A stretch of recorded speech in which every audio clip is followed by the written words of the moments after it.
Welcome back students. Today we are going to discuss series combination of resistors.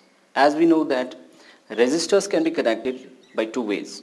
One is the series combination and another is the parallel combination. And this combination is used in our domestic circuit. हमारे domestic circuit में जो हम combination of resistors use करते हैं वो हम या तो सीरीज में करते हैं या हम पैरेलल में करते हैं। तो आज हम डिस्कस करेंगे सीरीज कॉम्बिनेशन ऑफ रेजिस्टर्स। पहले हम देखेंगे what is the series combination. अगर आप यहां से देख सकते हो हम सीरीज कॉम्बिनेशन को डिफाइन करेंगे when resistors are connected end to end so that same current passes through each of them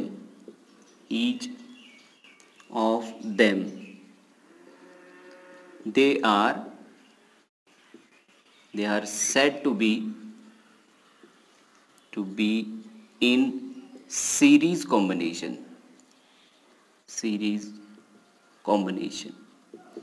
यानी जब हम रेजिस्टर्स को कनेक्ट करते हैं end to end so that उनके बीच में से सेम करंट I पास होता है, then the combination of resistors is called the series combination. आप यहां से देख सकते हो, सपोज आप इसको समझने के लिए पाइपलाइन का सिस्टम जो होता है उसको समझो। सपोज हमारे घर में जो बाहर से पाइप आती है वाटर पाइप, अंदर जाने के लिए उसमें सेम एक ही पाइप है, तो जाहिर सी बात है जितना पानी बाहर से आता है the entire water will pass through this pipe. वैसे ही जब हम रेजिस्टर्स को सीरीज में कंबाइन करते हैं there is no other way जहां से करंट पास हो सकती है, तो एज सच एंटायर करंट या same current will pass through R1, R2 and R3। Suppose हमारे पास तीन रेजिस्टर्स है R1, R2 and R3। They are connected with a battery, हमने उनको बैटरी के साथ कनेक्ट किया है and this battery provides a potential difference across the two ends that is A and B। इन दो पॉइंट्स के बीच में जो ये पोटेंशियल डिफरेंस प्रोवाइड कर रहा है that is V, that is the total potential difference across the resistors. लेकिन हर रेजिस्टर के अक्रॉस जो पोटेंशियल डिफरेंस होगा दैट विल वेरी। इनका जो इंडिविजुअल पोटेंशियल डिफरेंस होगा that will be V1, V2 and V3। So ये हमने पहले सर्किट डायग्राम लेना है। यहां पे आप देख सकते हो जो R1 है इसका एक एंड हमने बैटरी के साथ कनेक्ट किया है पॉजिटिव टर्मिनल के साथ। अब इसका जो दूसरा एंड है that is connected with another end of another resistor, और R2 का दूसरा एंड जो है that is connected with the R3, और R3 का एंड जो है that is connected with the negative terminal of the battery. तो यहां से हमें पता चलता है जब इस तरीके से रेजिस्टर्स जो है कनेक्टेड होते हैं end to end then it is called the series combination. So हम यहां से ले सकते हैं जो टोटल पोटेंशियल डिफरेंस है that is V, that is equal to individual potential differences that is V1 plus V2 plus V3। This is equation first. हम इसे इक्वेशन फर्स्ट रख देते हैं। नाउ फ्रॉम ओम्स लॉ हमें पता है कि ओम्स लॉ के हिसाब से V is equal to I into R. जो पोटेंशियल डिफरेंस होता है that is equal to I into R. तो हमें पता है कि अब यहां पे जो पोटेंशियल डिफरेंस है, अब यहां पे जो R है this is the total resistance. अगर हम इन सभी रेजिस्टर्स को कनेक्ट करके इनकी टोटल रेजिस्टेंस लेते हैं that is called equivalent resistance and suppose that equivalent resistance is equal to RS।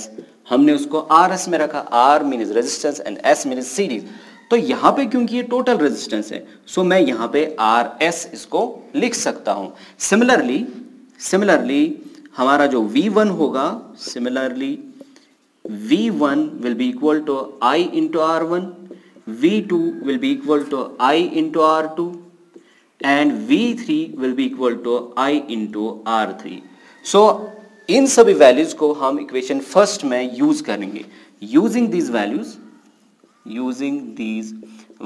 In equation first में इनको हम यूज करेंगे।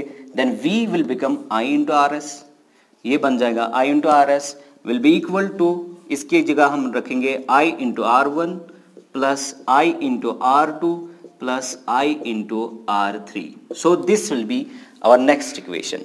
इस इक्वेशन में आप गौर से देख सकते हो इन सभी में I कॉमन है, क्योंकि सेम करंट पास हो रहा है, सो हम I को जो है कॉमन निकाल सकते हैं। अगर मैं यहाँ पे I को निकाल दूं कॉमन, तो यहाँ पे रहेगा R S, that will be equal to I यहाँ से निकल जाएगा R1 plus R2 plus R3, then I and I will be cancelled, तो RS will be equal to R1 plus R2 plus R3।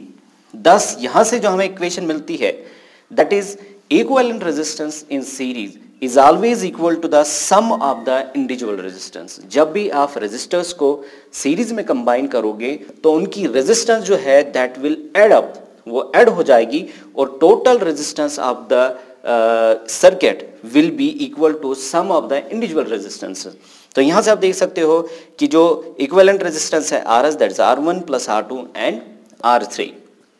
एक और बात आपको यहां पे याद रखनी है कि जब भी आप सीरीज में रेजिस्टर्स को कंबाइन करोगे तो जो इक्विवेलेंट रेजिस्टेंस होगा that will always be greater than any individual resistance, यानी जो RS होगा it will be always greater than R1, greater than R2 and greater than R3 and so on.